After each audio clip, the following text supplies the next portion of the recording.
Esto no es una prueba.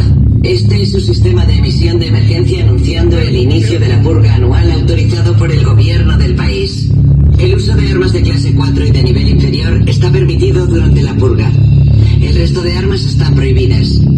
Se ha concedido la inmunidad a la purga a los funcionarios gubernamentales de rango 10 y no se les deberá hacer daño.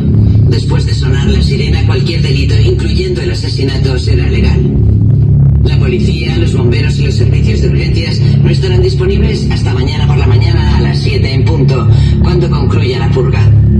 Benditos sean nuestros padres fundadores y Estados Unidos, una nación renacida. Que Dios les acompañe a todos.